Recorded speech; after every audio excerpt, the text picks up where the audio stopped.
la palabra que estamos desarrollando sobre el tabernáculo en este tiempo. Y por el orden cronológico en que aparece la historia en el libro de Éxodo, capítulo 25 al capítulo 31, aparentemente antes de que Dios le diera las instrucciones a Moisés de construir el tabernáculo, en la cronología de Éxodo, él primero le habla del arca del testimonio en el capítulo 25, y luego en el 26 es que comienza a hablar del arca del tabernáculo. Así que nos hemos concentrado en la primera etapa de esta serie sobre el tabernáculo. Nos hemos concentrado en el primer mueble o en el primer elemento componente del tabernáculo, que es el arca del testimonio, o el arca del pacto, o el arca de la alianza. Los tres nombres son bíblicos, los tres nombres tienen asidero bíblico y podemos hablar de ellos de esta manera. Amén. Pero en Éxodo capítulo 25 habla de el arca del testimonio. Porque lo primero que Dios le dijo a Moisés después de construir el arca era que pusiera el testimonio de Jehová dentro del arca. Ahora, ya antes de ayer y ayer hemos hablado sobre las interioridades y sobre los detalles del arca y sobre la misticidad del arca. Y lo que le representaba a Israel el arca en términos de poder y de presencia de Dios. Ahora, la pregunta es, ¿qué tenía el arca dentro? ¿Y por qué estos elementos Dios instruyó a Moisés a ponerlos allí dentro? El arca de la alianza o del testimonio, en su primera instancia, más que ser un elemento de referente de pacto, donde Dios pactaba garantizando la presencia suya para con Israel, en primera instancia era un elemento que evidenciaba el testimonio de Dios para con Israel. O mejor dicho, que evidenciaba lo que Dios había venido haciendo con Israel como parte de un muestreo o de una evidencia de lo que Dios había hecho con Israel. Y Dios pone tres elementos dentro del arca. Recuerde que el arca es un cajón con una tapa llamada propiciatorio. Esta tapa rectangular tenía sobre dos querubines con las alas extendidas y dentro era hueco. Dentro de ese espacio, Dios instruye a Moisés a poner tres elementos. El primer elemento era la tabla o la piedra de la ley. Recordemos que en el tiempo que Moisés sube al Sinaí, la escritura era cuneiforme, es decir, era una escritura labrada o tallada a cincel y a martillo. Y era una escritura de símbolos que Israel y que sabía leer al momento de la historia. ¿Ok? Y esta tabla o esta piedra, porque fue en piedra que Moisés tuvo que labrar los 10 mandamientos, Dios instruye a Moisés a poner en la única copia original. Ahora es fácil tener copias, de tener por medio de la digitalización, es fácil tener un documento guardado en diferentes formatos físicos, digitales, etc. En el tiempo que esto acontece no había esa posibilidad, ni remotamente hablado posible. De hecho, luego se instruye a Israel para tener escribas, que eran quienes escribían fragmentos. Y la gente adquiría esto, ya fuera por precio o por canje. Obtenía fragmentos de la palabra de Dios, del testimonio de Dios. Así que el primer elemento que Dios instruye a Moisés a poner dentro del arca es el testimonio de la ley. ¿Por qué Dios instruye a Moisés? Número uno, porque la ley debía ser guardada desde todas las perspectivas y aplicaciones posibles. ¿Cómo así, pastor? Guardada en lo físico, es decir, estar en un lugar seguro, guarecido, protegida, por un número de razones que ya expliqué ayer. Vendrían saqueadores, arqueólogos, gente con curiosidad histórica que querrían obtener los originales. Y Dios quería guardar eso como un testimonio original de lo que había pasado en el Sinaí, donde Dios prácticamente se hace presente ante Moisés y le dicta la tabla de la ley, o las piedras, ¿no? Le dicta los 10 mandamientos, que luego se convierten en 600 y pico de preceptos, 611, 612 preceptos, que Moisés lo consolida en el tabernáculo, en el Sinaí, en 10. Esos 10 mandamientos han venido a ser la parte transversal del judaísmo en primera instancia y luego del cristianismo, al punto que cuando Cristo aparece, Cristo no lo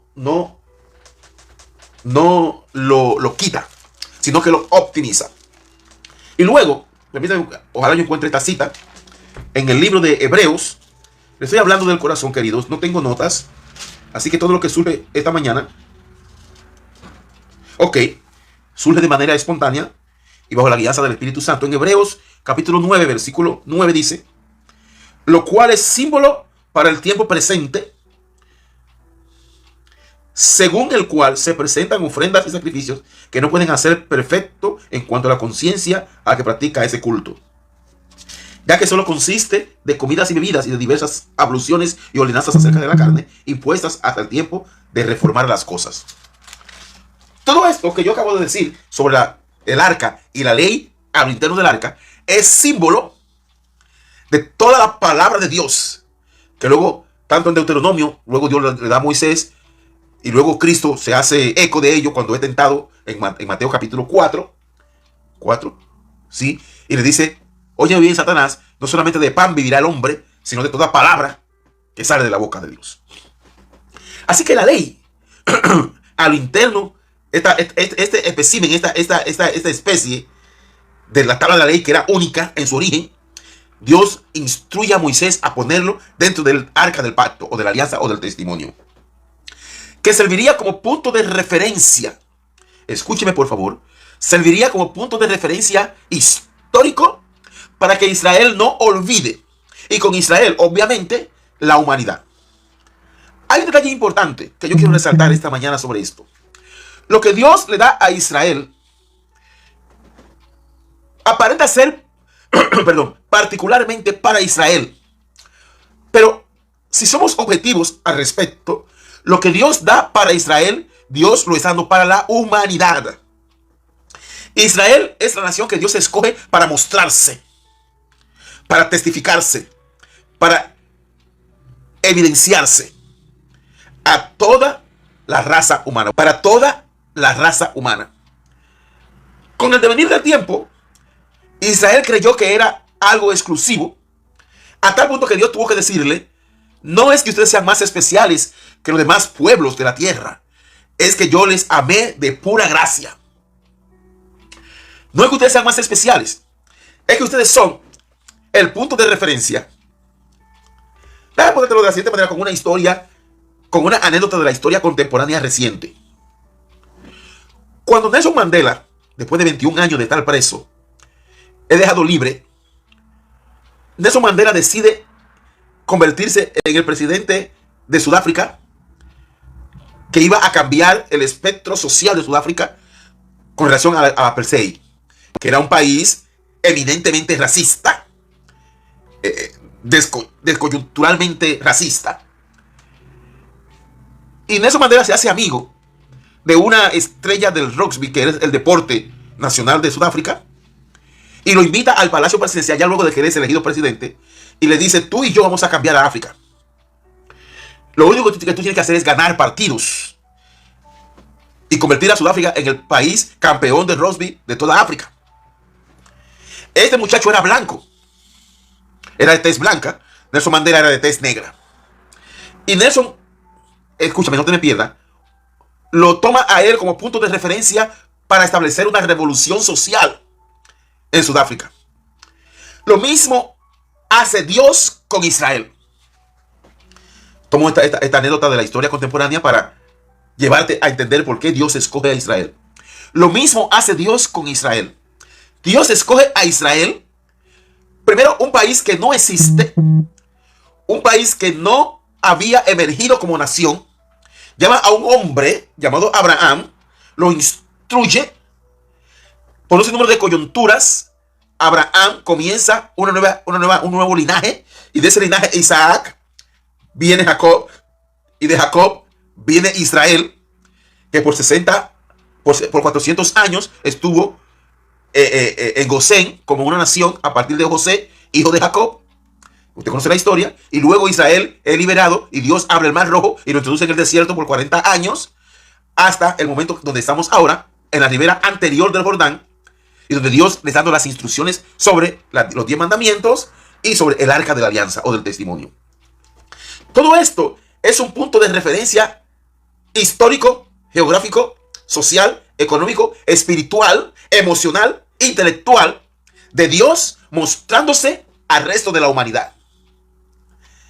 Lo que pasa con Israel es importante porque Israel es el epicentro que Dios escoge para mostrar su gloria a toda la raza humana. Desde la fundación de Israel hasta el nacimiento de Cristo y hasta la parte profética importante que hemos llegado a considerar a Israel como el reloj profético. Amén. Todo lo que pasa en Israel es coyunturalmente importante en contraposición con la salvación de la raza humana. Así que el arca del pacto no solamente representaba el testimonio para Israel, obviamente representaba el testimonio para toda la raza humana, porque hoy yo, que no soy judío, soy dominicano, en la cuenca del Caribe, en una isla, estoy hablando de una experiencia histórica que se ha revelado y que dice el libro de Hebreos capítulo 9, versículo 9, que era tipo y sombra de lo que vendría. Era un elemento de referencia de lo que Dios en la postrimería de los tiempos quería hacer y quería mostrar. Todo lo que vemos con el tabernáculo, como lo dije el primer día, es tipo y sombra de un pacto mucho mejor. Los pactos que Dios hace en el Antiguo Testamento, como el pacto Berit con Abraham, con la circuncisión, como el pacto de la ley con Moisés, como el pacto de liberación con Josué, como el pacto de establecer en el trono de Israel su presencia con David. Todos los pactos generacionales que vemos en el Antiguo Testamento son tipo y sombra, son coyunturas, son eslabones que se van uniendo para luego tener el gran mantel, el gran telón, el gran panorama, el gran velo general de lo que Dios realmente quiere hacer con la raza humana. Volvamos entonces al arca. Dios pone dentro del arca la tabla de la ley, número 1. Luego también instruye a Moisés a poner un ejemplar del maná dentro de el arca. Y este segundo ejemplar es importante porque primero era piedra. No se dirimía con el tiempo. Ahora, el maná, en su estructura, si usted estudia el maná, recordemos que el maná se distribuía por 6 días y el séptimo día no había maná y había que recoger el sexto día 2 porciones, uno para el sexto y otra para el séptimo día. Y los que creyeron tomar de más maná, el maná se le podría. ¿Recuerdan eso? Ahora, en el arca, dentro del arca, el maná no se pudre. ¡Wow! Interesante esto. El maná se preserva por tiempos y tiempos y edades. Y no se pudre. Los panes de la propiciación son otra cosa, que eran cambiados esporádicamente, pero el maná está dentro del arca y no se cambia. Porque el maná representa la palabra de Dios en su parte rema. La ley representa el logos. No me crucifique si usted no está de acuerdo con esto, pero pongamos el corazón en buena disposición para entender estas cosas. La ley representa el logo, la escritura, el carácter escrito, amén, fraguado sobre piedra con cincel y martillo. Es el logos. Ahora, el maná es la mezcla emocional, física, química, intelectual, espiritual de la palabra de Dios, del sustento humano, que es el testimonio, Dios te bendiga, Noemí, que es el testimonio de Dios para todas las generaciones, que es la misma alusión que Cristo hace cuando dice, escrito está, no solamente de pan vivirá el hombre, sino de toda palabra que sale de la boca de Dios. Ahora, el maná no es logo, es rema, es la palabra revelada. Es la palabra aplicable. Es la palabra que produce vida. Es el hálito de vida de Dios impregnado a través del pan con los nutrientes espirituales, emocionales y químicos que pueden cambiar el carácter humano. Wow. Que pueden cambiar el carácter humano. Porque la ley no logró cambiar el carácter humano. El apóstol Pablo en el libro de Romanos dijo que la ley lo único que podía hacer era señalar el pecado, pero no podía erradicarlo. Ahora, la palabra revelada el maná escondido. Tiene la facultad de cambiar el carácter del hombre. Es lo que el salmista dijo en el Salmo 19, que cambia el alma. Y eso está ahí dentro del arca del pacto o del arca del testimonio. El tercer elemento, te dije que primero la tabla de la ley o la piedra de la ley, el maná. Y el tercer elemento que Dios instruye a Moisés a poner dentro del arca es la vara de Aarón. Si usted quiere saber un poquito más de la vara de Aarón y por qué la vara de Aarón, un ejemplar de la vara de Aarón, por qué Dios instruye a Moisés a poner la vara de Aarón dentro de el arca, es porque al momento de elegir el liderazgo sacerdotal, el artilugio que Dios utilizó para definir quién iba a ser el sumo sacerdote o la familia sacerdotal, ellos tomaron todos los callados o todas las varas secas, escúchame por favor, de todos los candidatos y le pusieron los nombres a cada vara y la dejaron a expensa de la presencia de Dios una noche.